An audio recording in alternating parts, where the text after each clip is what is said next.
बंदी छोड़ सतगुरु रामपाल जी परमेश्वर जी की जय हो।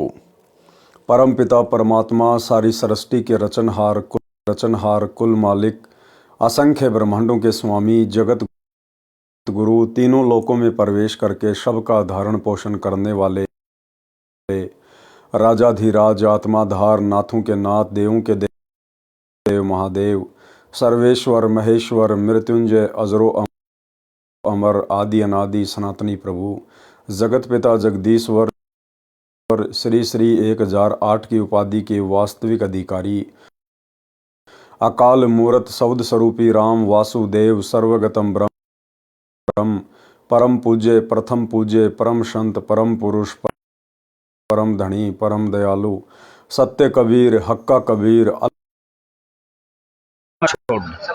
और ये मेरा बंदी छोड़ सतगुरु रामपाल जी परमेश्वर जी की जय हो।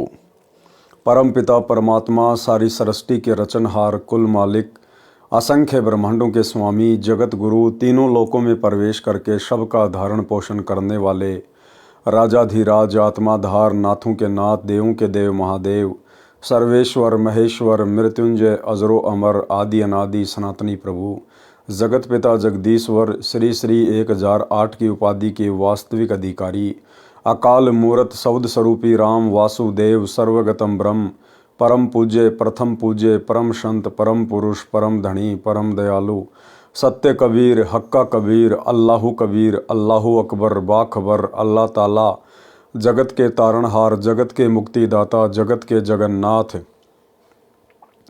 हारे के सहारे हिंदुओं के राम मुसलमानों के अल्लाह सिखों के वाहिगुरु ईसाइयों के मसीह दया के सागर दया निधि करुणा के सागर करुणा निधि स्वयंभू परिभू संकट मोचन कष्ट हरण मंगल करण दुख भंजन अविगत कबीर निर्विकार निर्विषम परमात्मा अलय अलेख सतगुरु आदि अनादि सतगुरु असली मर्यादा पुरुषोत्तम असली राम असली कृष्ण असली घनश्याम असली मुरारी राजाओं के राजा महाराजाओं के महाराजा शहंशाहों के शहंशाह सम्राटों के सम्राट भगवानों के भगवान अल्लाहों के अल्लाह प्रभुओं के प्रभु मसीहाओं के मसीह सच्चे वाहिगुरु बाबाओं के बाबा पीरों के पीर सेठों के सेठ जगत सेठ सावड़सा सेठ सर्वगुण संपन्न अनंत कोटि कलाओं के स्वामी अनंत कोटि ब्रह्मांडों के नायक योगियों में महायोगी ध्यानियों में महाध्यानी सिद्धों में परम सिद्ध ज्ञानियों में तत्वज्ञानी ब्रह्म ज्ञानी महाज्ञानी परम ज्ञानी सर्वश्रेष्ठ ज्ञानी विज्ञानी युवा कबीर समरथ कबीर असंवाद अमित ओजा सच्चे रहनुमा करीम अल्लाह सुभान अल्लाह दुनिया के अंतिम पैगंबर 8 सितंबर 1951 से गांव धनाना जिला सोनीपत हरियाणा भारतवर्ष की पावन भूमि पे प्रकट रियल कल्कि भगवान श्री नारायण साकार हरि श्री बाबा साहेब शब्द स्वरूपी राम संत श्रोमणी सतगुरु रामपाल जी परमेश्वर जी के चरण कमल में साध संगति से जुड़े हुए देश विदेश से आप और हम सभी सत्सेवक भाई बहनों का अनंत कोटि दंडवत प्रणाम।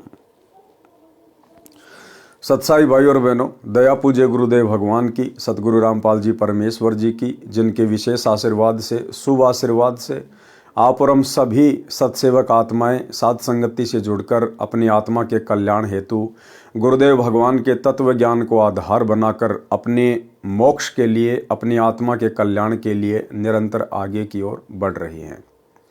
भाई और बहनों, पवित्र ग्रंथ मुक्ति बोध के ऊपर वीडियो बनाने की श्रृंखला जारी है। इसी श्रृंखला में आज हमारा ये 16वें नंबर का वीडियो है।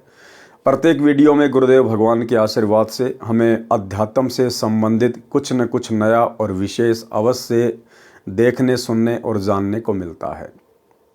आज गुरुदेव भगवान के आशीर्वाद से हम पारक के अंग की शुरुआत करेंगे। पेज नंबर 134 पवित्र ग्रंथ मुक्ति बोध पारख के अंग का सरलार्थ। पारख गुरुदेव भगवान ने बताया कि पारख का मतलब होता है परमेश्वर के विषय में परख करना, जानकारी करना, ज्ञान होना, उसको कहते हैं पारख या परख। सारांश, पारख का अर्थ परख यानी जांच पहचान। परमात्मा का पारख यानी पहचान इस पारख के अंग में है। इस पारक के अंग में परमात्मा कबीर जी की समर्थता बताई है। परमात्मा की परख उसकी शक्ति समर्थता से होती है। भाई दिखने में तो परमात्मा भी जब पृथ्वी पर प्रकट होते हैं तो एक आम मनुष्य की भांति दिखाई देते हैं, लेकिन परमेश्वर की परख होती है उसकी शक्ति से, उसकी समर्थता से। जैसे परमात्मा कबीर जी के विषय में इस अंग में लिखा है कि कबीर परमात्मा प्रत्येक युग में शरीर आते हैं। कबीर परमात्मा, कौन कबीर परमात्मा? सतगुरु रामपाल जी भगवान प्रत्येक युग में शरीर आते हैं। ये माँ से जन्म नहीं लेते। ना सतगुरु जननी जने जाके माना बाप, पिंड ब्रह्मंड से रहित ना वा तीनों ताप। और हम गुरुदेव भगवान का एक शब्द पढ़ते हैं, गुरु विहीन नहीं भाता रे हरि को, गुरु विहीन नहीं भाता। इसके लास्ट में परमात्मा कहते हैं कि ना जन्मे ना मरे वो दाता, सो सतगुरु कहलाता, गुरु को हरि विहीन नहीं भाता। तो जो सतगुरु होता है वो स्वयं कबीर भगवान ही होता है, और वो ना किसी माँ से जन्म लेता है, और जो माँ से जन्म नहीं लेता फिर वो आम लोगों की तरह मरता भी नहीं है। कभी बालक रूप धारण करके अपना ज्ञान समझाते हैं, कभी किसी साधु संत जिंदा बाबा का वेश बनाकर अच्छी आत्माओं को तत्व ज्ञान समझाते हैं। उनको मिलते हैं, संत धर्मदास जी को मिले, और आज आप और हम सभी लाखों भगत भाई बहनों को मिले।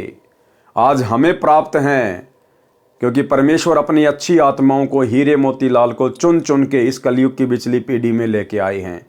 और आज परमेश्वर हमें मिले, हमें प्राप्त हुए सतगुरु रूप में, और अपना अनमोल तत्व ज्ञान समझा रहे हैं। उनको तत्व ज्ञान समझाया। वे श्री राम तथा श्री कृष्ण यानी विष्णु जी से ऊपर कोई प्रभु नहीं मानते थे। कौन? धर्मदास जी। उनको तत्व ज्ञान समझाया, सतलोक में अपना वास्तविक स्थान व सिंहासन दिखाया।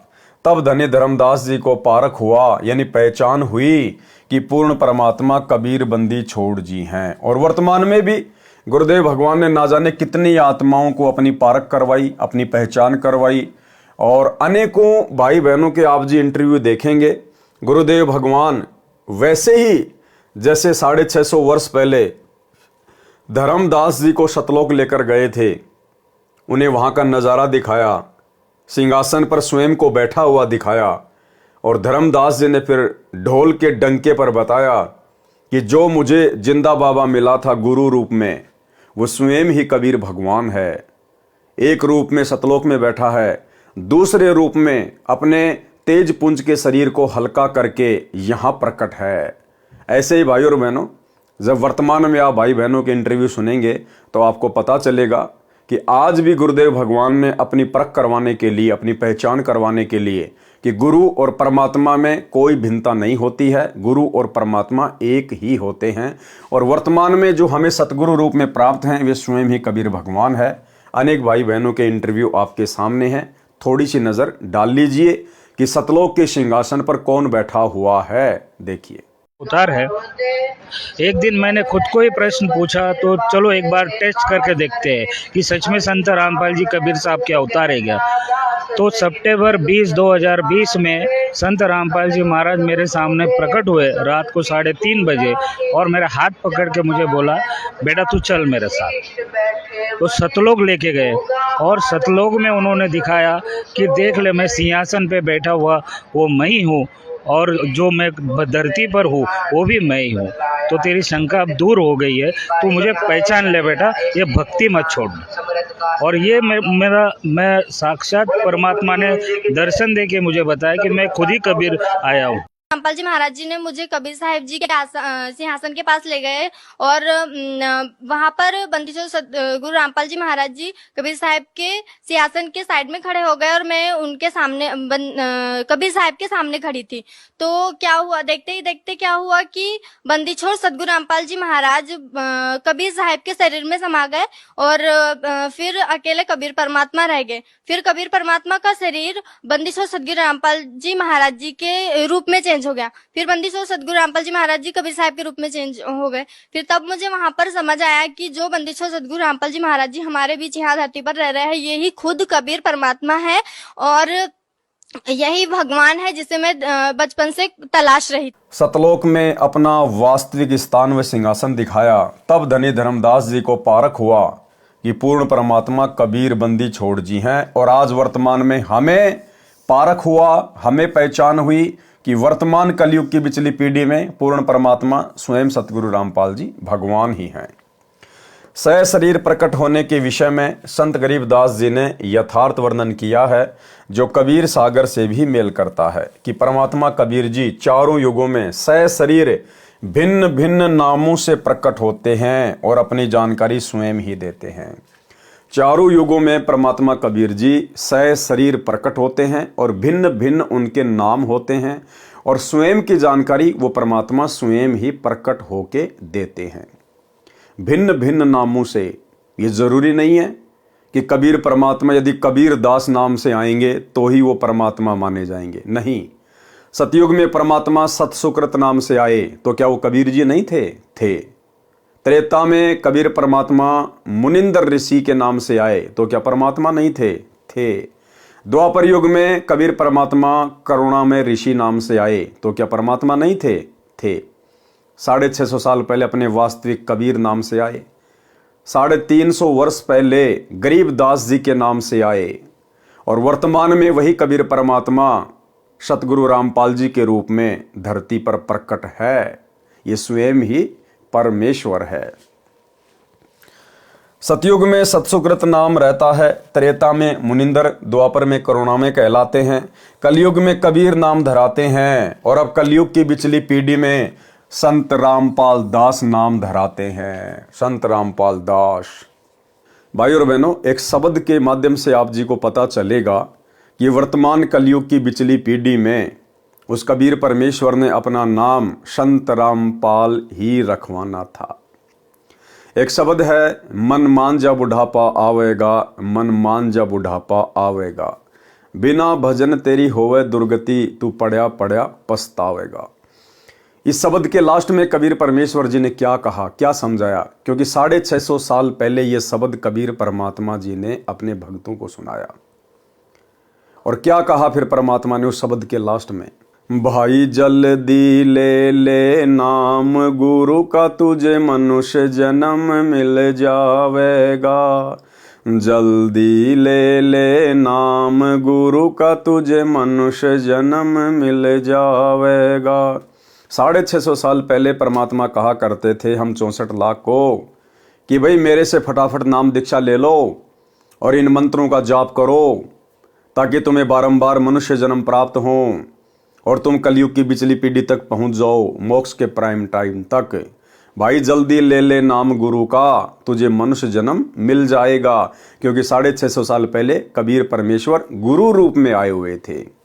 और फिर क्या कहा, रामपाल तेरा सतगुरु आके, तन फिर भक्ति दर डावेगा, मन मान जा बुढ़ापा आवेगा, मन मान जा बुढ़ापा आवेगा। कि भाई जल्दी ले नाम गुरु का, तुझे मनुष्य जन्म मिल जाएगा। और रामपाल तेरा सतगुरु आके, तन फिर भक्ति दर डावेगा। फिर कलयुग की पिछली पीढ़ी में मैं कबीर रामपाल दास नाम से जाऊंगा और फिर वापस तुझे भक्ति पे लगाऊंगा। तो भाई और बहनों, 650 साल पहले ही परमेश्वर ने अपने वर्तमान कलयुग की पिछली पीढ़ी में संत रामपाल नाम से आने की भविष्यवाणी कर रखी है। इसलिए यहां कहा गया है कि परमात्मा प्रत्येक युग में सहशरीर आते हैं और भिन्न भिन्न नामों से आते हैं।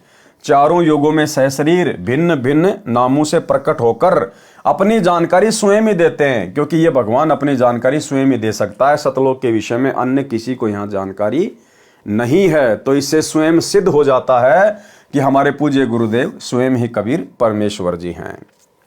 सतयुग में सतसुकृत नाम रहता है, त्रेता में मुनिंदर, द्वापर में करुणा में कहलाते हैं, कलयुग में कबीर नाम धराते हैं और कलयुग की वर्तमान पिछली पीढ़ी में संत रामपाल नाम रखवाते हैं।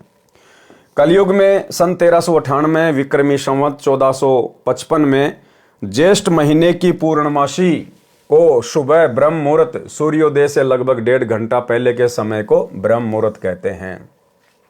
उसमें नवजात शिशु का रूप धारण करके काशी नगर के बाहर लहर तारा नामक तालाब में कमल के फूल पर सतलोक से आकर विराजमान हुए। इस घटना के प्रत्यक्ष दृष्टा ऋषि अष्टानंद जी थे, जो स्वामी रामानंद जी के शिष्य थे। प्रतिदिन उस लहर तारा सरोवर पर स्नान ध्यान करने जाया करते थे। नीरू नामक जुलाहा भी प्रतिदिन अपनी पत्नी नीमा के साथ उसी लहर तारा तालाब पर स्नान करने जाया करता था। आयु लगभग 60 वर्ष हो चुकी थी। संतान नहीं थी। उनको कबीर परमात्मा कमल के फूल पर मिले, अपने घर ले गए। परमात्मा ने कबीर नाम रखवाया, सुन्नत नहीं करवाया। 5 वर्ष की आयु में महर्षि रामानंद को आध्यात्मिक ज्ञान में हराया, सतलोक दिखाया। स्वामी रामानंद जी श्री विष्णु शतगुण के उपासक थे, कर्मकांड करते थे, मानसिक पूजा शालग्राम श्री विष्णु जी की काल्पनिक मूर्ति की करते थे, एकादशी का व्रत रखते थे, गीता पुराण वेदों का पाठ तथा प्रचार किया करते थे, बाल ब्रह्मचारी थे। आयु 104 वर्ष हो चुकी थी। जब कबीर परमात्मा की लीला में आयु 5 वर्ष की थी, हठ योग करके समाधि लगाते थे, त्रिवेणी से आगे नहीं जा पा रहे थे, तब परमात्मा कबीर जी उनकी आत्मा का ब्रह्मरंध्र खोलकर ब्रह्मलोक में ले गए, फिर शतलोक में अपने निज अमर स्थान पर ले गए। तब रामानंद जी को पारख हुआ, यानी पहचान हुई कि विष्णु तो परमात्मा कबीर जी के सामने कोई मायने नहीं रखते। कबीर जी समर्थ परमेश्वर है। परमात्मा कबीर जी की आंखों देखी महिमा कही, जो इस पारक के अंग में पढ़ने को मिलेगी। सिकंदर लोदी राजा का ऐसादे रोग केवल आशीर्वाद से समाप्त किया, और आज वर्तमान में भाई और बहनों ना जाने कितनी हजारों लाखों आत्माओं का असाध्य रोग, जिनकी आयु वास्तव में शेष नहीं थी, इस कबीर परमेश्वर ने वेदों में लिखे अपने गुणों के आधार से उन आत्माओं की आयु वृद्धि की है। यानी आज सतगुरु रामपाल जी परमेश्वर जी ने लाखों भाई बहनों की आयु बढ़ाई हुई है, जिनके भाग्य में आगे आयु शेष नहीं थी। एक छोटा सा आपको इंटरव्यू सुनाऊंगा। वैसे तो हजारों लाखों इंटरव्यू हैं, गिनती नहीं है। इस परमेश्वर की महिमा चाहे दिन रात करते रहो, अंत नहीं है। लेकिन आप लोगों के विश्वास को दृढ़ करने के लिए पूज्य गुरुदेव जी के मुख कमल से एक बहन के द्वारा लिखा गया लेटर आपको पूज्य गुरुदेव जी के मुख कमल से सुनाते हैं। और सबसे बड़ी बात, अंत में पूज्य गुरुदेव जी उस बहन के शब्दों को अपने मुख कमल से उच्चारित कर रहे हैं। क्या कह रही हो बहन? कि सतगुरु रामपाल जी को कोई आम व्यक्ति ना समझे, ये स्वयं परमात्मा आए हुए हैं। और इस बात को, इस लेटर को गुरुदेव अपने मुख कमल से पढ़ रहे हैं। अगर ये परमेश्वर ना होते तो भाई और बहनों परमात्मा उसी समय बोल देते कि बच्चों मैं परमात्मा नहीं हूं, मैं भगवान नहीं हूं, मैं कबीर जी नहीं हूं। कबीर जी तो 650 साल पहले आए थे, लेकिन परमेश्वर बड़ी शालीनता से उसको पढ़कर आगे बढ़ गए। यानी जो अच्छी आत्मा होगी, जो मोक्ष की अधिकारी आत्मा होगी, वो इस संकेत को समझ जाएगी कि गुरुदेव भगवान ने अपने मुख से उस बहन के इस लेटर को पढ़कर हमें क्या संकेत करना चाहा है। सुनिए। संत रामपाल जी महाराज को कोई इंसान ना समझना, ये पूर्ण परमात्मा बैठे। संत रामपाल जी महाराज को कोई इंसान ना समझना, ये पूर्ण परमात्मा बैठे। तो भाई और बहनों, ये तो केवल आपने एक इंटरव्यू सुना है। ऐसे ऐसे लाखों इंटरव्यू हैं जो परमेश्वर सतगुरु रामपाल जी भगवान की महिमा से भरे पड़े हैं।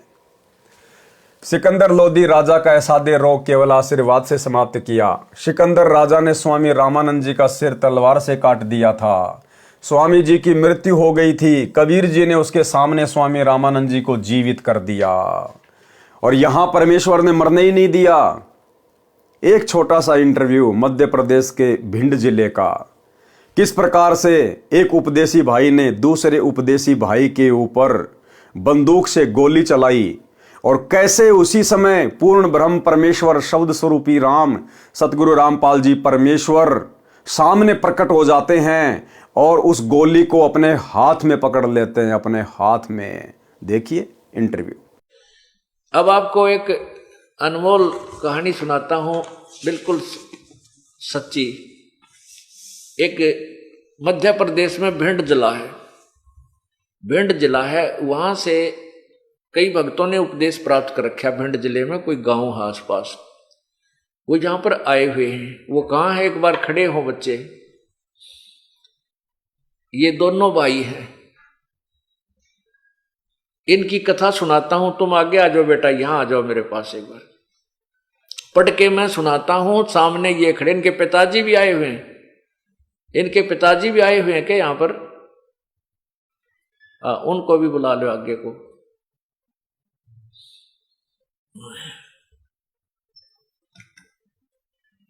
अब इनकी क्या कहानी है मैं पढ़कर सुनाता हूं आपको और इनको आपके रूबरू करता हूं।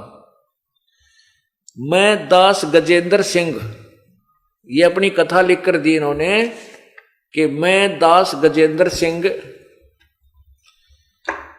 मेरा बड़ा भाई नाम शिवभान सिंह उर्फ चट्टान सिंह उर्फ चट्टान सिंह, पुत्र श्री जयपाल सिंह,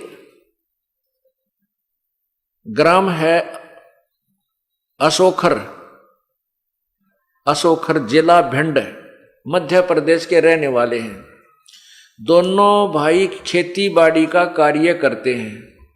हम दोनों भाइयों में काफी दिनों से जमीन के बंटवारे को लेकर विवाद था। उसी के चलते दिनांक 12/6/2008 को समय सुबह 6 बजे बड़ा भाई बंदूक लेकर आ गया।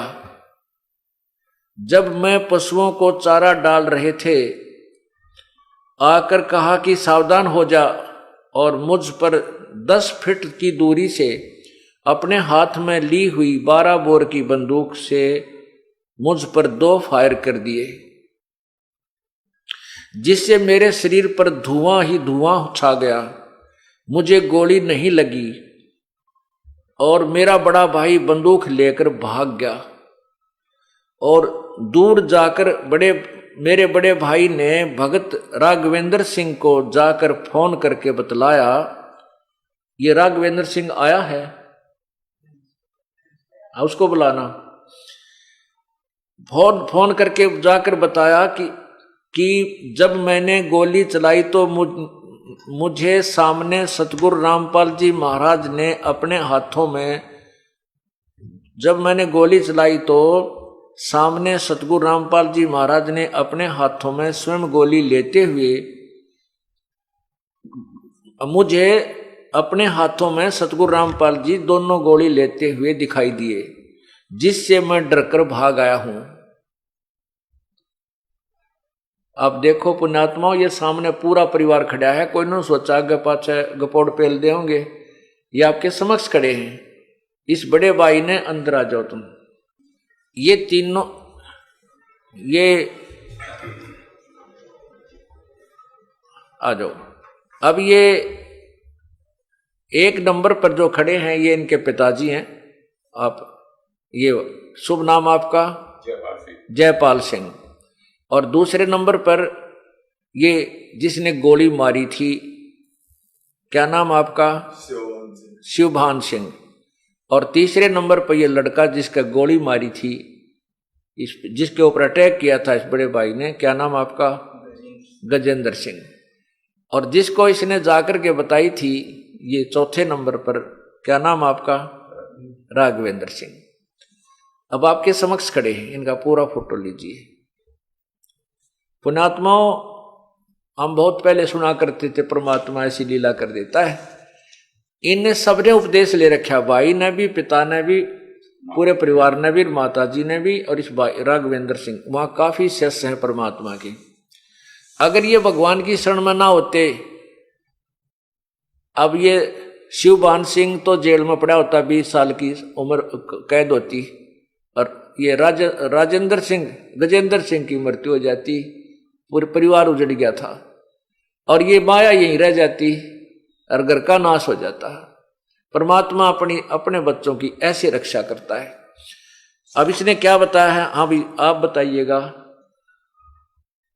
आपको फोन किया, हाँ इसकी तरफ कर, हाँ जब गजेंद्र को तो परमात्मा ने बचा लिया, स्वयं आपके रूप में परमात्मा आए थे, जो कि अपने हाथ में गोली उन्होंने हाथ से दे दी थी, जो गोली उन्होंने फायर किया था। बोलो सतगुरुदेव की।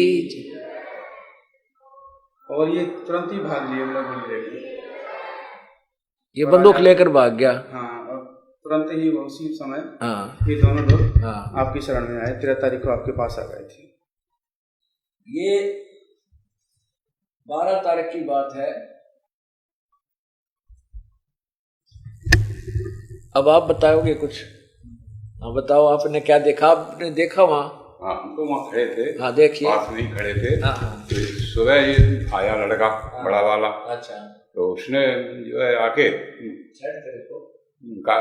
इन्होंने कहा हुआ कि मेरी जमीन तुमने जोत ली है, छोटे वाले ने। तो इसने ये लेके बंदूक और सुबह आके इन्होंने फायर शुरू कर दी। मम्मी ने इनको पकड़ा। अच्छा। तो वो क्या पकड़ लेती, उनको नहीं डांट पाया उन्होंने। इन्होंने फायर कर दिए। अच्छा। और फायर करके ये भागे आया। दो फायर करे। उसमें कैसा लगा? उसमें वो एकदम पूरे में शरीर में धुआं सा निकला। हाँ, धुआं सा निकला और गोली का पता नहीं कहाँ। जयबंदी छोड़ की गोली का पता नहीं। और भाई गजेंद्र सिंह, आप आइए, आपको कैसा महसूस हुआ जब उसने गोली चलाई? हमें कुछ भी पता नहीं चला, मालिक ने एकदम सावधान कर दिया था। जैसे हमें कुछ भी नहीं मालूम कि मेरे साथ क्या हो रहा है। जब भाई भाग गया उस टाइम पे मेरे को पता चला। फिर मेरी भक्तमती, मेरे पास भी बंदूक थी, भक्तमती बंदूक लेके आई कि आप भी इस पे वार करो। मैंने मना कर दिया, नहीं, मेरे गुरुदेव ने मुझे बचा लिया है, मैं उसे नहीं मारूं। बोलो सतगुरुदेव की जय। ये क्या लिखा इसने, अब मैं इसको पढ़कर भी सुनाता हूं आपको। तो कहते राघवेंद्र सिंह जी के पास जाकर इसने फोन करके बताया कि जब मैंने गोली चलाई तो मुझे सामने सतगुरु रामपाल जी महाराज अपने हाथों में गोली लेते हुए दिखाई दिए, जिससे मैं डरकर भाग आया हूं। और मुझे डर है कि मेरे भाई, छोटे भाई के पास 315 बोर की बंदूक है और अब वो मुझे जान से मारेगा। अब मुझे उससे बचाओ। उसको तो गुरुदेव ने बचा लिया है। ओए होए। हम दोनों भाई 5 मई 2008 को प्रथम नाम लेकर गए थे। ये दास जब आया 30 अप्रैल को, तो ये 5 मई को नाम लेकर गए थे दोनों भाई। और देख काल ने 1 महीने के बाद ही के जुल्म करना था, ये होना था इनके घर में, ये इनके ला बीतनी थी, इनका नाश होना था। और परमात्मा के चरण में आगे तन्यों के न्यों बसे रह गए। संत शरण में, सतगुरु शरण में आने से आई टले बला, जय मस्तक में सूड़ी हो वा कांटे में टल जा। अब इनकी मौत होनी थी, विनाश होना था इस परिवार का। और परमात्मा ने अपने बालक न्यों के न्यों राख लिए, जैसे टटीरी के अंडे रखे थे महाभारत के युद्ध में। बोलो सतगुरुदेव। अब यह क्या कहते हैं कि हम दोनों भाई 5 मई 2008 को प्रथम नाम लेकर गए थे। इस पर मैंने गजेंद्र दास ने कहा कि जब गुरुदेव ने मुझे बचा लिया है तो मैं उसको नहीं मारूंगा। इस घटना के बाद हम दोनों भाई गुरुदेव के पास आश्रम में बरवाड़ा पहुंचे और आप बीती बताई। गुरुदेव का बहुत बहुत धन्यवाद किया कि आपने बहुत बड़ी दुर्घटना से हमें बचा लिया। आपके सदा आभारी एवं ऋणी रहेंगे। आपकी आज्ञा में रहकर भक्ति करेंगे। मैं आसपास कभी, हम आपस में कभी झगड़ा नहीं करेंगे। बोलो सतगुरुदेव की। अब देखो इन्होंने, मैंने कहा बेटा एक थोड़ी सी जमीन का झगड़ा तुम्हारा, तुम मर जाते, तेरी यूं मर जाता, तेरी कैद हो जाती, जमीन का क्या करते तुम, दे दे अपने भाई को वापस। इसने उसी समय कह दिया गुरुदेव आज से दे दी, मैं इस जमीन को नहीं रखूंगा। बोलो सतगुरुदेव की। और भाई नो कहते हैं जो गुरु वचन पर डट गए कट गए फन 84 के, भाई जो गुरु वचन पर डट गए कट गए फन 84 के। बोलो सतगुरुदेव की जय। तो भाइयों और बहनों, आप और हमें पूर्ण विश्वास हो जाना चाहिए कि धरती पर वर्तमान में परमात्मा सतगुरु रामपाल जी के रूप में सह शरीर प्रकट है और सतगुरु जो चाहे सो कर ही। स्वामी जी की मृत्यु हो गई थी, कबीर जी ने उसके सामने स्वामी रामानंद जी को जीवित कर दिया। एक मृत बालक कमाल को सिकंदर लोदी दिल्ली के सम्राट के सामने जीवित कर दिया। एक कमाली नाम की मृत लड़की शेख तकी की बेटी को कब्र से निकलवाकर लाखों व्यक्तियों तथा सिकंदर लोदी राजा के सामने जीवित कर दिया। अनेकों अनहोनी की जो केवल समर्थ परमात्मा ही कर सकता है, जिनसे पारख होता है यानी पहचान होती है कि कबीर जुलाहा पूर्ण परमेश्वर हैं, जो वर्तमान में सतगुरु रामपाल जी के रूप में धरती पे प्रकट हैं, जो इस पारक के अंग में विस्तार पूर्वक बताया गया है। वाणी नंबर 1 से 12। गरीब न्योली नाद सुबान गति लर भुवंग हमेश, जड़ी जान जगदीश है विष नहीं व्यापै शेष। भावार्थ, परम आदरणीय संत गरीबदास जी भक्तों को बता रहे हैं कि जिसको सार नाम मिल गया है और मर्यादा में रहकर साधना कर रहा है, उस भगत को नेवला न्योल बताया है और काल ब्रह्म को शेषनाग, जो भयंकर विष युक्त प्राणी है। जैसे नेवला जंगल में उत्पन्न एक नाग दमन जड़ी को नाकों द्वारा सूंघता है, यानी उसकी गंध को श्वासों में भर लेता है, तब अपने से कई गुना अधिक शक्तिशाली सर्प से लड़ाई करता है। सर्प के मुख के निकट जाकर उस जड़ी की गंध यानी स्मेल को श्वासों द्वारा छोड़ देता है। उस जड़ी के प्रभाव से सर्प को चक्कर आने लगते हैं। नेवला पुनः शीघ्रता से उस जड़ी को सूंघ कर आता है। उस समय तक सर्प भागने की कोशिश करता है। सर्प का दिल घबराने लगता है। नेवला सर्प के ऊपर मुंडी पर बैठकर उसकी नाक के पास जड़ी की गंध छोड़ता है। सर्प विवश होकर शांत हो जाता है। तब नेवला सर्प की मुंडी यानी फन को काटकर मार देता है। यहाँ पर बताया है कि जीव यानी भगत तो नेवला है, जो सारनाम का सुमरण श्वासों से करता है, तथा काल ब्रह्म ज्योति निरंजन को शेषनाग जैसा खूंखार सर्प कहा है। सारनाम प्राप्त भगत रूपी नेवला काल ब्रह्म रूपी अजगर को सारनाम के सुमरण रूपी गंध छोड़कर पराजित करके सतलोक चला जाता है। कबीर परमेश्वर जी ने भी यही कहा है। कबीर जैसे फणपति मंत्र सुन राखे फण सकोड़, ऐसे बीरा मेरे नाम से काल चले मुंह मोड़। सरलार्थ, कबीर जी ने कहा है कि जैसे सर्प ने फन उठा रखा होता है, तो गारुडू कौन होता है? जो सर्प को वश में करने वाला एक मंत्र बोलता है। उस मंत्र के प्रभाव से सर्प अपने फन यानी डोरे को शकोड़ यानी इकट्ठा करके भागने का विचार करता है। पहले डसने के मकसद से फन फैला रखा था। इसी प्रकार सारनाम से काल ब्रह्म भगत को हानि ना करके अपनी जान बचाने की चिंता करके चल पड़ता है, रास्ता छोड़ देता है। वाणी नंबर 2 से 5। गरीब हंस गवन करते नहीं, मान सरोवर छाड़, कौआ उड़ उड़ जात है खाते मांसाहार। गरीब मान सरोवर मुक्ति फल, मुक्ता हल्के ढेर, कौआ आसन ना बंद जय भूमि दिन सुमेर। गरीब कौआ रूपी भेष है ना प्रतीत यकीन, 68 का फल मेट कर भय दीन बेदीन। गरीब हंस दशा तो साध है, सरोवर है सत्संग, मुक्ता हलबानी चुगे चढ़त नवेला रंग। भावार्थ, उपरोक्त वाणियों में संत गरीबदास जी ने समझाया है कि जिस सरोवर में मोती होते हैं, उस सरोवर पर हंस पक्षी ही रहते हैं, यानी हंस ही स्थायी निवास करते हैं, क्योंकि उनका आहार मोती ही होता है। हंस मछली या अन्य जीव जंतुओं का मांस नहीं खाता। कौवा पक्षी उस सरोवर पर नहीं टिकता। जिस प्रकार भाई और बहनों साध संगतियां परमेश्वर ने 2014 बरवाला कांड के बाद शुरू करवाई। साध संगतियों में शुरुआत में बहुत सारे भगत भाई बहन आए, बहुत आए, आंधी की तरह आए। लेकिन जब साध संगति में आने के बाद मालूम पड़ा कि यहाँ तो नियम बड़े तगड़े हैं भाई। अगर आपने रुकना है तो जीवित मरना पड़ेगा।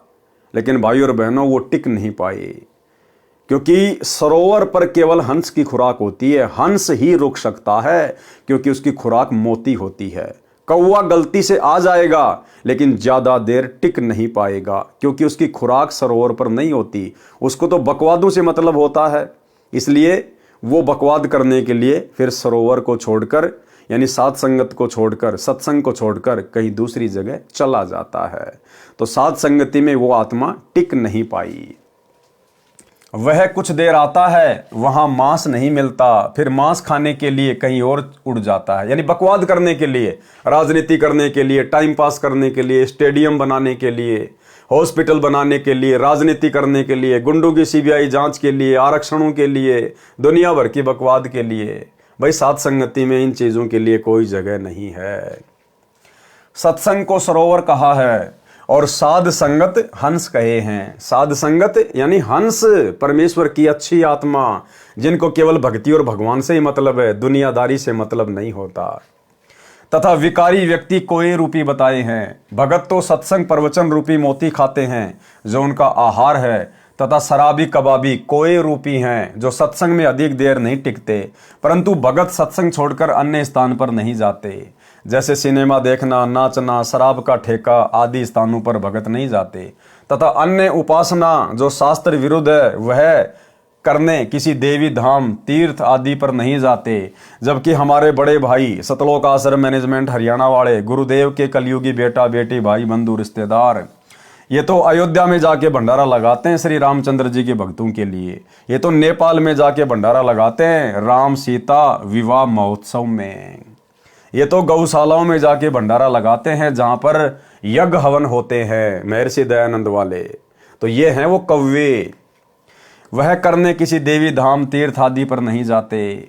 जो शास्त्र विरुद्ध साधना करने वाले पंथ हैं, उनके अनुयायी हमारे ज्ञान पर विश्वास न करके 68 तीर्थों पर भटकते रहते हैं।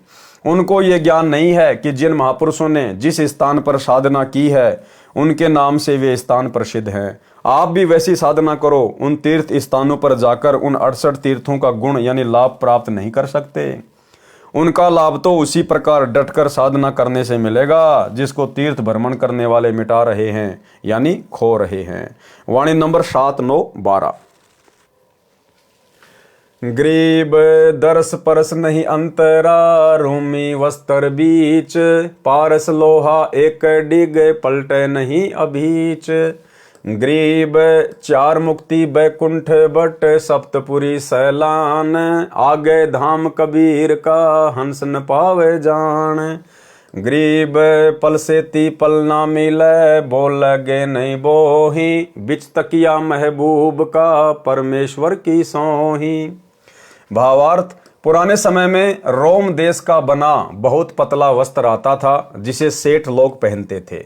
बताया है कि पारस पत्थर को लोहे से छू दिया जाए तो वह सोना बन जाता है। यदि पारस पत्थर और लोहा साथ साथ रखे हैं और उनके बीच में रूमी वस्त्र की मोटाई जितना भी फासला, डिस्टेंस रह जाए तो चाहे लाख वर्ष रखे रहो, सोना नहीं बनेगा।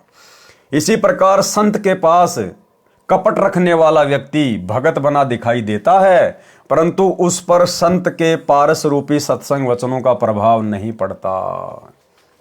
इसी प्रकार भाइयों और बहनों, वैसे तो गुरुदेव भगवान ने अपने सत्संगों में अनेकों बार जिक्र किया है, लेकिन आपको लेटेस्ट वाला सत्संग सुनाएंगे जो हिसार जेल से आ रहा विशेष संदेश। गुरुदेव भगवान ने स्पष्ट कर दिया है कि तुम जिन सारनाम प्राप्त भक्तों के ऊपर अंधविश्वास करके चल रहे हो ना, धोखा खा जाओगे, धोखा। तो गुरुदेव ने स्पष्ट कर दिया कि बहुत सारे भगत आपको ऐसे दिखाई देंगे जो हमारे साथ भी रहते हैं, सारनाम भी ले रखा है, लेकिन अंत में जब उनके कर्मों का पता चलता है तो हम भी सिर में हाथ मारते हैं। सुनिए गुरुदेव का छोटा सा सत्संग। फिर वो बताते हैं, गरीब कोट वर्ष करे साधों की, पत्थर का जल में क्या भीजे। चंदन बन में रंग लागे, एक बांस बिठन भी ना सीधे। परमात्मा गरीबदास जी कितना प्यारी व्याख्या करते हैं कि कोटि वर्ष करे संगत संतों की, सतगुरु की, पत्थर का जल में के भीजे। पत्थर को पानी में डाल दो कितने में, और 100 वर्ष के बाद निकाल लो, उसका कभी असर नहीं। उसको एक दूसरे एक साथ बिठा दो, जब आगे निकलेंगी चिंगारी पाटेगी, जबकि पानी से तो सब नरम हो जाते हैं। इसी प्रकार बताया है कि जो निकम्मी आत्मा है, पत्थर हो चुके हैं काल के बकवाद कर करके, वो सत्संग में कितने दिन रहो, उनका कभी असर नहीं हो, उन बकवाद करनी ही करनी। अब जैसे कई भक्त हैं, लिखे ऐसे हैं जैसे बहुत बड़े भगत है, बहुत निकट रहते हैं हमारे, और अंत में उनके कर्म इसे गद्दे पावे, हम सोच भी नहीं सकते। तो ये गलतियां हैं, इनको सुधारना पड़ेगा अपने। भाई और बात तेरे काम न आवे, संतों शरण लाग रे, मुके सोवग पलत में बंदे, जाग जाग नर जाग रे, जाग जाग नर जाग। तो भाई और बहनों, आपको समझ में आ जाना चाहिए, खाली सार नाम लेने से, सार शब्द लेने से या 24 घंटे गुरुदेव भगवान के साथ में रहने से कोई भगत नहीं बनता, किसी में भक्ति प्रवेश नहीं करती है। परमात्मा कहते हैं बिन गुरु मिले मोहे न पाए। गुरु से मिलने का मतलब क्या होता है? अब हमें तो ऐसा लगता है कि वो भगत तो 24 घंटे गुरु जी के साथ में रहता है, गुरु जी से मिला हुआ है। नहीं, गुरु जी से मिलने का मतलब है गुरु जी की शिक्षाओं पे अमल करना। गुरु जी से मिलने का मतलब है गुरु जी के दिल में सच्ची भक्ति करके मर्यादा निभा के जगह बनाना। वो आत्मा गुरु से मिली हुई होती है। बाकी 24 घंटे साथ रहने वाला, दिन में 50 बार दंडवत करने वाला और शिक्षा गुरु जी की मानता नहीं है, मन में दोष है, छल है, कपट है, तो भाई वो चाहे कितना ही गुरु जी के चरणों में वो पड़ा रहे, वो गुरु जी से मिला हुआ नहीं है। तो हम भगत भाई बहनों ने इस भक्ति मार्ग पर केवल 2 ही चीजों को देखकर आगे बढ़ना है। पहला, अपना गुरु जो भक्ति का मूल है, भक्ति की रीढ़ है। दूसरा, गुरु का ज्ञान जो कभी भी हमें भटकने नहीं देगा, जो हमेशा हमारा सत मार्गदर्शन करेगा। तीसरा, यदि आप किसी भगत की बातों को फॉलो करते हैं तो उन बातों को फॉलो करने से पहले आप उस भगत की बातों को अपने गुरुदेव के ज्ञान से मेल कर लेना। अगर उसकी बातें, उसके विचार आपके गुरुदेव के अनुसार हैं, गुरुदेव के सत्संगों के अनुसार हैं, तो आप जी उस भगत को फॉलो कर सकते हैं, उसकी बातों का अनुसरण कर सकते हैं। अन्यथा ये धोखा यहां पर मत खाना। 7 नगरियां जो श्री ब्रह्मा, विष्णु, शिव जी तथा दुर्गा, ध्रुव, प्रहलाद आदि के लोक हैं, इनमें तो 4 मुक्ति वाले निवास करते हैं, फिर जन्म मरण में आते हैं। इनसे कबीर जी का स्थान दोनों शैलियों के मध्य में यानी त्रिकुटी में है।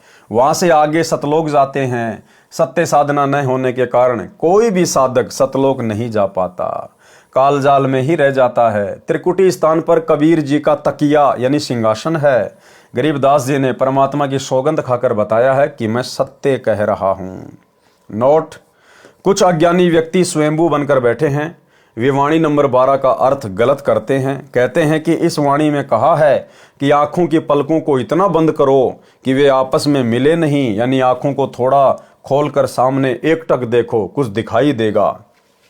वह परमात्मा है। कुछ एक को अपनी आंखों के सामने वाली काली काली टिक्की या स्प्रिंग सा दिखाई देता है, उसी को परमात्मा का स्वरूप बताया जाता है। ये परमेश्वर उनकी बात कर रहे हैं जो उपदेशी नहीं है और दूसरे पंथों से जुड़े हुए हैं। उनके गुरु उनको भ्रमित कर देते हैं इस प्रकार की बातें कह के। उसी को परमात्मा का स्वरूप बताया जाता है। कुछ एक को कुछ नहीं दिखता, वे शर्म के मारे कह देते हैं हाँ कुछ दिखा, परंतु बाद में स्पष्ट बताते हैं कि कुछ नहीं दिखा। गुरुजी ने बार बार कहा तो हाँ भर ली थी। ऐसे दोनों प्रकार के भ्रमित व्यक्ति हमारा ज्ञान समझकर मेरे यानी संत रामपाल के पास आए और दीक्षा ली। तब बताया, उनको मैंने समझाया। किसने? गुरुदेव भगवान ने। उनको मैंने समझाया कि भक्ति की प्रेरणा पूर्व जन्म के शुभ संस्कारों के कारण होती है। उनमें पूर्व जन्म में की गई भक्ति की शक्ति यानी भक्ति की कमाई शेष रहती है। विशेष ध्यान देने से आंखों के सामने काली टिकारी बिंदु रूप में या बाढ़ जैसे स्प्रिंग के छल्ले रूप में दिखाई देते हैं। यदि फिर से शास्त्र विधि अनुसार सत्य साधना करने को नहीं मिलती तो इसी जन्म में कुछ समय उपरांत दिखाई देना बंद हो जाती हैं, क्योंकि वह खर्च हो जाती हैं। मेरे को, रामपाल दास को, बचपन से ही ऐसी वस्तुएं आंखों के सामने दिखाई देती थी। देखो, यहाँ गुरुदेव भगवान अपने आप को छुपा रहे हैं। ये परमेश्वर हैं, इनकी आंखों में ऐसा कुछ नहीं है, क्योंकि इनकी शक्ति से तो दुनिया को दिखाई देता है। परमेश्वर तो दुनिया को भक्ति देने आए, स्वयं भक्ति करने नहीं आए। भक्ति करने की एक्टिंग, भक्ति करने की लीला तो केवल इसलिए कर रहे हैं ताकि हम अपने गुरुदेव भगवान से शिक्षा लेकर और उनके जैसा बनने का प्रयास करें। अन्यथा इस परमेश्वर को भक्ति करने की, मंत्र जाप करने की, आरती करने की आवश्यकता नहीं है। तो यहाँ अब गुरुदेव जो बात बोलने जा रहे हैं वे अपने आप को छुपा रहे हैं आप और हमें समझाने के लिए। मेरे को, रामपाल दास को, बचपन से ही ऐसी वस्तुएं आंखों के सामने दिखाई देती थी। सोचता था कि मेरी दृष्टि कमजोर है, अब बताओ, परमेश्वर है भाई, अंतर्यामी हैं, क्या इनको पता नहीं कि आंखों के सामने जो आ रहा है वो क्या है?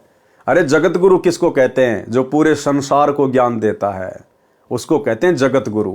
तो क्या जगत गुरु को इस बात का नहीं पता चलता कि मेरी आंखों के सामने जो मुझे काली काली रेखाएं दिखाई दे रही है वो क्या है? लेकिन यहाँ गुरुदेव अपने आप को छुपाते हुए आप और हमें समझाने के लिए कह रहे हैं कि यदि आप में से किसी भगत भाई बहन की आंखों के सामने इस प्रकार के अनुभव होते हैं, रेखाएं दिखाई देती हैं, तो वो क्या हैं? आप और हमें चिंतित होने की आवश्यकता नहीं है। इसलिए गुरुदेव हमारी शंका का समाधान स्वयं के ऊपर लेकर कह रहे हैं। सोचता था कि मेरी दृष्टि कमजोर है, जिस कारण से ये काली काली टिकारियां दिखाई दे रही हैं।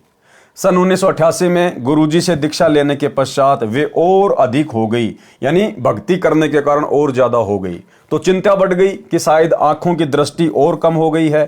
चेक करवाया तो आंखें ठीक मिली। देखो ऐसी लीला करता है परमात्मा। एक सत्संग में गुरुदेव भगवान ने बताया कि जब ये परमात्मा धरती पे आता है ना, इसको कोई पहचान नहीं पाता, ये काल भी धोखा खा जाता है कि भाई ये वो परमात्मा नहीं हो सकता, उस परमात्मा का भेजा हुआ कोई संत नहीं हो सकता। ना ना ना ना, वो तो आग लगा दे यहाँ पर। अगर उसके साथ कोई इस प्रकार से दुर्व्यवहार कर दे तो वो तो आग लगा दे। उसकी शक्ति बड़ी अपरंपार है, अथाह है, अगाध है। तो काल भी धोखा खा जाता है इस परमेश्वर की लीला में जीवन को देखकर, और वो भी छोड़ देता कि छोड़ो कोई आम संत है, कोई सिद्धि वाला। एक छोटा सा सत्संग गुरुदेव संकेत कर रहे हैं कि जब वो परमात्मा कोई लीला अपने हाथ में लेता है तो वो इस कदर करता है कि काल भी धोखा खा जाता है। फिर जीव की बेचारे की क्या औकात, सुनिए। अंतर्यामी थे, लेकिन लीला जो भगवान करते हैं, जैसे 120 वर्ष डाणक रूप में, जुलाई रूप में काशी में रहेगी, कोई आज तक नहीं समझ पाया वो भगवान थे। आज समझ में आ गया कि वो परमात्मा थे और हैं और रहेंगे। तो ये लीला ऐसी गजब की करता, कोई सोच भी नहीं सकता यूं भगवान हर रहे कैसे। अंधे की लीला कर रहे थे, अंधे वाली करी पूरी। इस काल को भी धोखा देता है, यही वेद में लिखा है। और यही नानक साहब कहते, ए ठगवाड़ा ठगी देश खरा सियाणा बोता बार, ये धारणक रूप रहा करता है। और खुद कहते हैं भगवान सोचल सीधर मैं करूं अपने जन के काज। चेक करवाया तो आंखें ठीक मिली। एक दिन गुरुजी को बताया तो उन्होंने कहा कि ये तेरी भक्ति का धन है जो बढ़ने लगा है। पहले ये पूर्व जन्म की बची भक्ति दिखाई देती थी, ये धीरे धीरे समाप्त हो जाती, उसके पश्चात शांति हुई तथा अब अत्यधिक बढ़ गई है, ढेर लगा है। वाणी नंबर 6। गरीब नर नाड़ी को पकड़ी है, कर से गह कुचेत, निशा नफस में होत है, तब हंसा दरस श्वेत। सरलार्थ, जैसे नाड़िया वैद हाथ की नाड़ी को हाथ से सावधानी से पकड़ता है, उसकी गति से रोग को जान लेता है, इसी प्रकार सत्य साधना सावधानी से सुरती नृत्य यानी ध्यान लगाकर की जाती है, तब साधक सफेद रंग का दिखाई देता है। यानी शतलोक में जीवात्मा सफेद नूरी शरीर धारण करती है।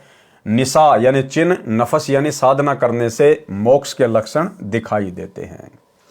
वाणी नंबर 10-11। गरीब कली बिस कोयला कर्म है, चिनगी अग्नि पतंग, अजामेल सदना तीरे, जरबर गए कुशंग। गरीब मोनी रह मगनालय है, मार्ग बंकी बाट, शून्य शिखर गढ़ सूरंग है, करी सतगुरु से साठ। सरलार्थ, कल बिस यानी पाप कर्म तो कोयले के समान है। सतनाम की अग्नि की चिंगारी का जलता हुआ लकड़ी का कोयले का टुकड़ा यदि उड़कर किसी सूखे घास या कोयले के ढेर में गिर जाता है, उसे जलाकर राख कर देता है। ऐसे सत्य साधना का पतंगा पापों को जलाकर राख कर देता है। इसी तरह पापी अजामेल तथा सदना कसाई तर गए थे, भवसागर से पार हो गए थे, उनके पाप जल गए, उनका कुशंग यानी बुरी संगत छूट गई थी। वाणी नंबर 13 से 33। गरीब बोहों ऊपर भंवर हैं, भोरो ऊपर हंस, एक जाति जिहान की वही कन्हैया कंस। गरीब तुम्बा जल में बह चल्या, बाहर भीतर नीर, पानी से पाला भया, एक सिंध है नीर। गरीब तंतुम्बा शून्य सिंध है, बाहर भीतर शून्य, ज्ञान ध्यान की गम करे, लगे धुनी में धुन। ग्रीब श्रवण चिस्मे नाक मुख तालु परी त्रिवेणी सुरती सैंस मुख गंग है मध्य महोदय एन। ग्रीब श्रवण चिस्मे नाक मुख तालु नहीं तलाव मन मोद दी है नहीं अलख अलय दरियाव। ग्रीब जैसे तार तंबूर का घोर करे घर माही ऐसे घट में नाद हैं बोलत पावे नाही। ग्रीब पिंड पड़े पक्षी उड़या मनसुआ सती भाए तंतिर गुण तीनों तजे कहो कहाँ रहे समाए। ग्रीब कुंडली में कुलफ है तहाँ वहाँ मन का बास पिंड परे पावे नहीं जो फूलन में बांस। ग्रीब नाभि नाद गुंजार है हृदय कमल में बास कंठ कमल वाणी कह त्रिकुटी कमल प्रकाश। ग्रीब रिंचक नाव निनाव हैं सुरती नृति के मध्य हद्दी भूले हद्दी में बेहद्दी बेहद्दी। ग्रीब सुरती सुई नाका नीरख तिल में तालिब तीर 64 सिंध बह जहाँ पट्टन घाट हमीर। ग्रीब नैनों में जल कित बैस आत्म ताल समोए बिन बादल बरसै सदा दिल दरिया को धोए। ग्रीब हृदय हरि दरियाव है नैन घटा बरसंत कारे धोरे बदरा कोई साधु निरसंत। ग्रीब लोर लहर उठे सदा कारी घटा सुपेद ब्रह्मा अक्षर क्या लिखे भीगे चारों वेद। गरीब कर कमल कागज नहीं नहीं स्याही नहीं दवात बांझ पालना भूली बुद्धि पंडित खाली हाथ। गरीब काया काशी मन मगर दोहूं के मध्य कबीर काशी तज मगर गया पाया नहीं शरीर। गरीब काया काशी मन मगर अरस कुरस बीच मुकाम जहाँ जुलैदी घर किया आदि अंत विश्राम। गरीब श्वेत वर्ण शुभ रंग है नगरी अकल अमान तन मन की तो गम नहीं निज मन का स्थान। गरीब निज मन ऊपर परम पद राग रूप रघुवीर दूजे की तो गम नहीं तहाँ वहाँ महल कबीर। गरीब निज मन सेती मन मुआ मन सेती तन दे है देही में कुछ ना हुआ नाहक लाई खे। गरीब शुभ रंग से सब रंग हैं जेते रंग जिहान काया माया कल्प सब सिरजी चारों खानी। सरलार्थ शरीर में आँखों के ऊपर बोहों शैली के ऊपर भंवर एक बहते जल के चक्र समान मार्ग है उससे आगे हंस यानी जीवात्मा पहुंचकर एक समान हो जाती है। सत्य साधक ब्रह्मा विष्णु तथा शिव के समान शक्तिमान हो जाते हैं। इसलिए कहा है कि परमात्मा की भक्ति से एक जाति यानी भगत हो जाते हैं। जो पाप करते हैं वे कंस की श्रेणी में हो जाते हैं जो अच्छे कर्म करते हैं वे श्री कृष्ण जी की तरह आदरणीय हो जाते हैं। सब जीव परमात्मा की शक्ति के अंदर ऐसे ओतप्रोत हैं जैसे सूखे तुम्बे को सुराख करके जल में डाल दिया जाता है तो उसके अंदर भी जल तथा बाहर भी जल तथा उसको गति जल से मिलती है। इसी प्रकार जीव परमात्मा की शक्ति से भ्रमण करता है अच्छे बुरे जन्मों को कर्मों के अनुसार प्राप्त करता है। श्रीमद् भगवद गीता अध्याय 18 श्लोक 61 में कहा है कि ईश्वर है सर्वभूतानाम हृदय से अर्जुन तिष्ठति ब्राह्मेम सर्वभूतानि यंत्राणि माया। अर्थात हे अर्जुन शरीर रूप यंत्र में आरूढ़ हुए संपूर्ण प्राणियों को अंतर्यामी परमेश्वर अपनी माया से उनके कर्मों के अनुसार भ्रमण करता हुआ सब प्राणियों के हृदय में स्थित है यानी विराजमान है। गीता अध्याय 18 श्लोक 62 में कहा है कि तम एव शरणम गच्छ सर्व भावेन भारत तत्प्रसादात प्राम शांतिम स्थानम प्रापेशी शाश्वतम। अर्थात गीता ज्ञान देने वाला प्रभु कह रहा है कि हे भारत तू सब प्रकार से उस परमेश्वर की ही शरण में जा। उस परमात्मा की कृपा प्रसाद से ही तू परम शांति को तथा शाश्वत सनातन यानी अमर स्थान धाम यानी सतलोक को प्राप्त होगा। वाणी नंबर 14 में फिर कहा है कि अन्य उदाहरण ये समझे जैसे जल से सर्दी के मौसम में ओस जम जाती है धूप लगने से फिर जल बन जाता है दोनों में जल ही है। इसी प्रकार परमात्मा की शक्ति अच्छे बुरे प्राणियों तथा पदार्थों में विद्यमान है। तन यानी शरीर को तुम्बा जानो, शून्य यानी खाली स्थान में परमात्मा की निराकार शक्ति जानो। वह शक्ति जीव के अंदर भी है, बाहर भी है, उसी से जीव गतिमान रहता है। सत्य साधना तथा तत्व ज्ञान का मनन करें तो परमात्मा के प्रति गहरी लगन लगेगी। शरीर के अंदर की जानकारी बताई, बाहर का भी ज्ञान करवाया। नाक, मुख, श्रवण यानी कान आदि तो स्पष्ट दिखाई देते हैं।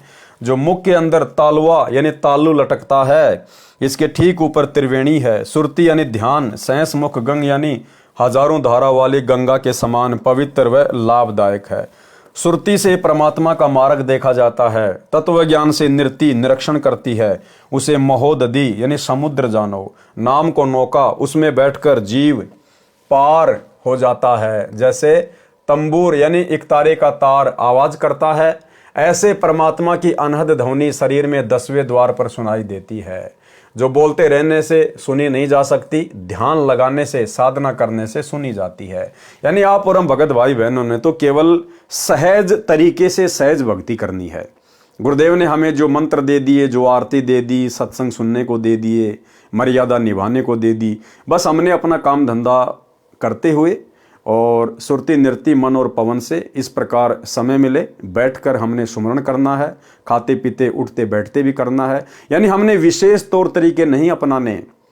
ये सारी बातें तो आदरणीय गरीबदास जी को इसलिए लिखनी पड़ी ताकि आगे चलकर कोई भक्तों को भ्रमित ना कर दे कि भाई गरीबदास जी को क्या पता था, कबीर जी क्या जानते थे शरीर की व्यवस्था के बारे में, पिंड के बारे में, ब्रह्मांड के बारे में, योगियों के योग के बारे में। इसलिए उनको लिखना पड़ा कि आगे चलकर कलयुग की पिछली पीढ़ी में कोई भक्तों को भ्रमित ना कर दे कि गरीबदास जी क्या जानते थे और क्या नहीं जानते थे।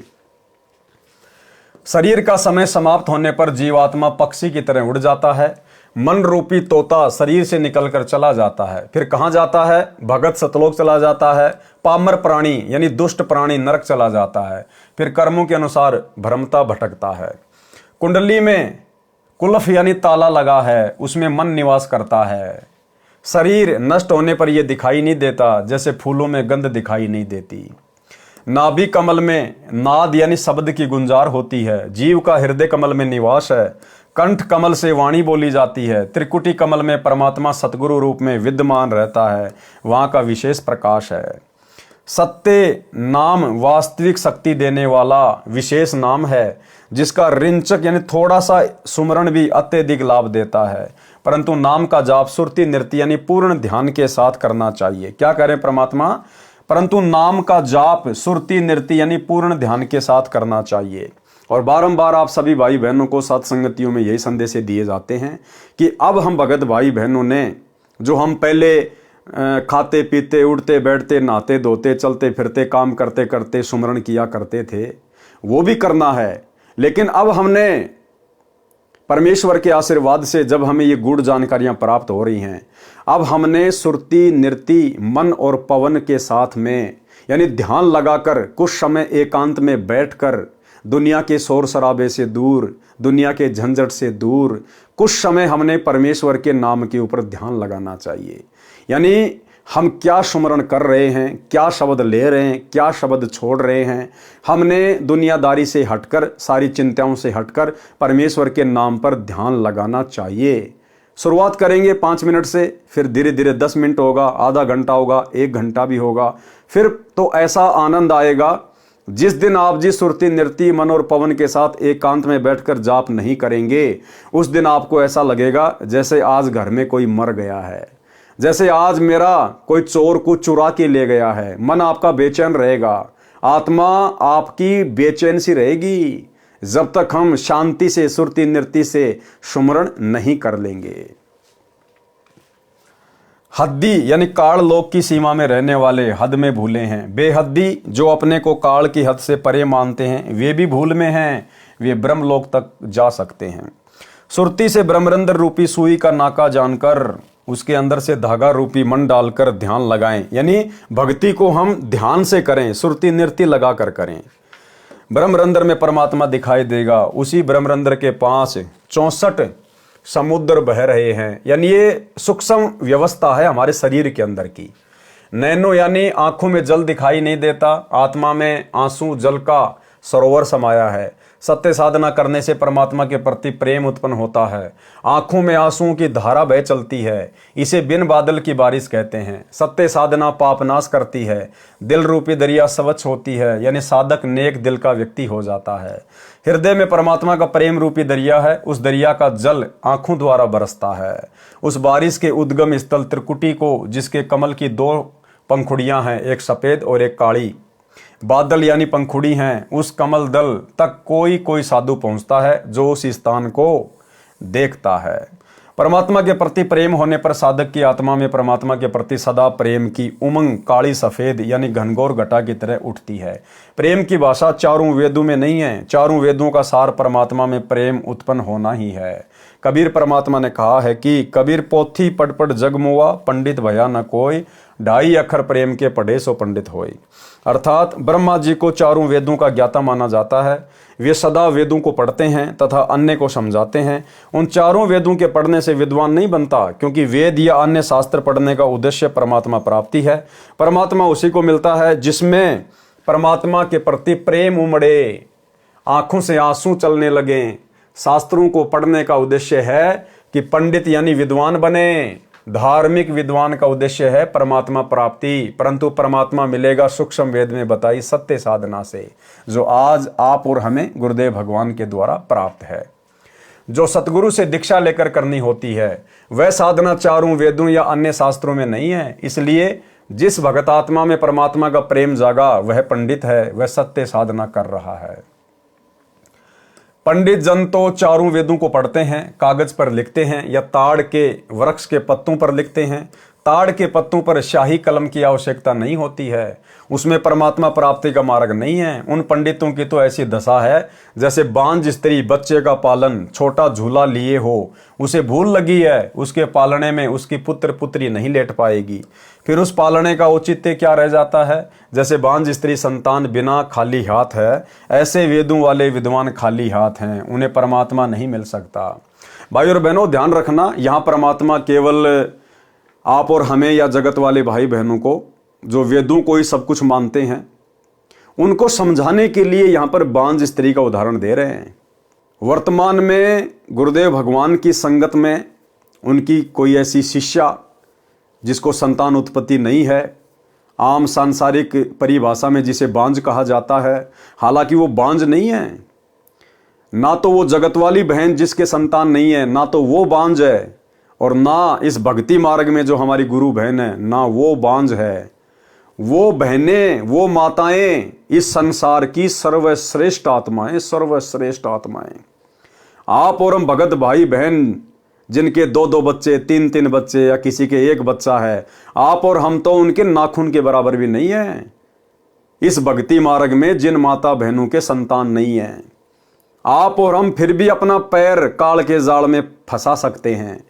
आप और हमारा फिर भी चांस कम है। लेकिन यदि वो माता बहनें जिनको वर्तमान में संतान नहीं है और उनको वर्तमान में संतान विशेष तौर पर गुरुदेव भगवान के आशीर्वाद से नहीं है, वो परमात्मा की विशेष आत्माएं हैं, उनका किसी के साथ में कोई झंझट ही नहीं है, उनका पिछले जन्म जन्मांतरों का किसी के साथ कोई ऋण नहीं है, इसलिए उनके संतान नहीं है। वो तो बिल्कुल प्योर आत्माएं हैं, प्योर।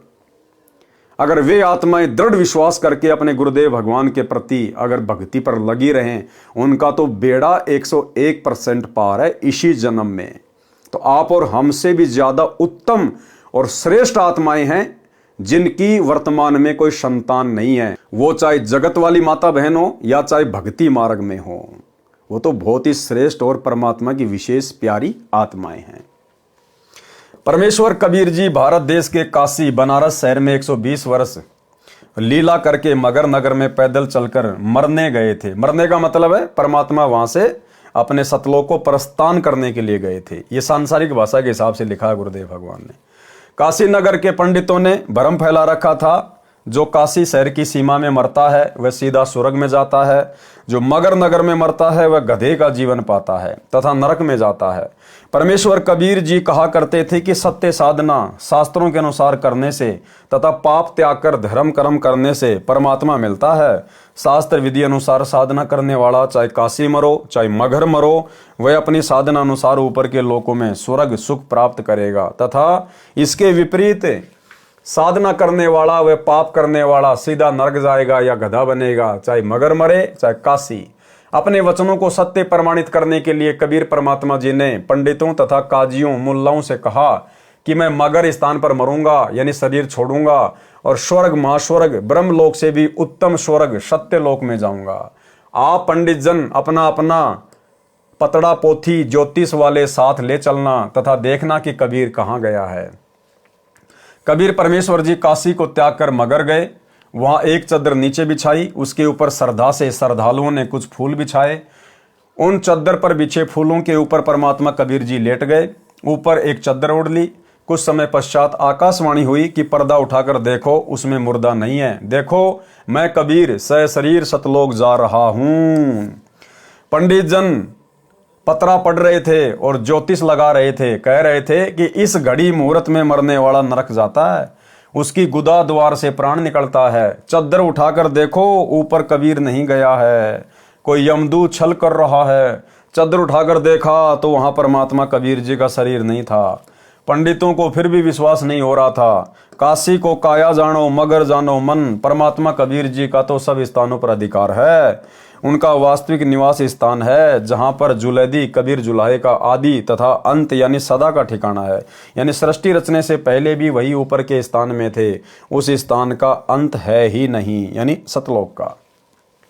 वह सत्यलोक नगरी सफेद रंग की शुभ नगरी है। वह स्थान अविनाशी तथा शांत है।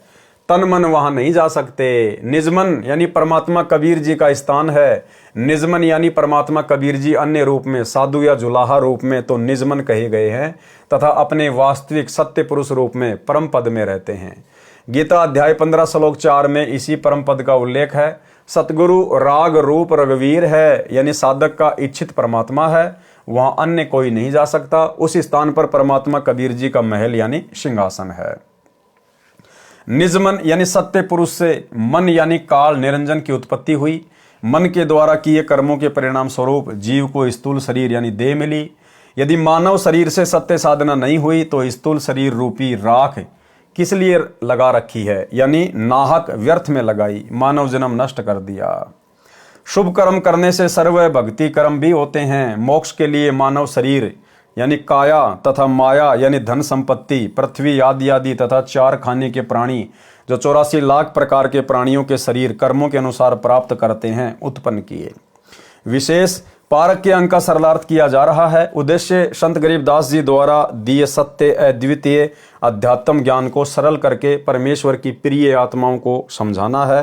पारक के अंक की वाणी नंबर 34, 36 व 50 में अब्राहिम अदम सुल्तान का आंशिक वर्णन है। कई अंगों में थोड़ा थोड़ा प्रकरण है। यहाँ पर सब अंगों से वाणी लेकर पूर्ण रूप से समझाया जाएगा। संबंध तथा नेकी व उनके पुत्र शिव की कथा पहले बताना अनिवार्य है। इसका संबंध अब्राहिम अदम सुल्तान से है। समन वाली आत्मा नौशेरवा शहर का राजा नौशेर खां हुआ। वही समन वाली आत्मा आगे चलकर अब्राहिम अदम सुल्तान बलक शहर का राजा हुआ। पहले समन सेव की कथा अचला के अंग से बताते हैं, सेव तथा शिव तथा सम्मन की कथा।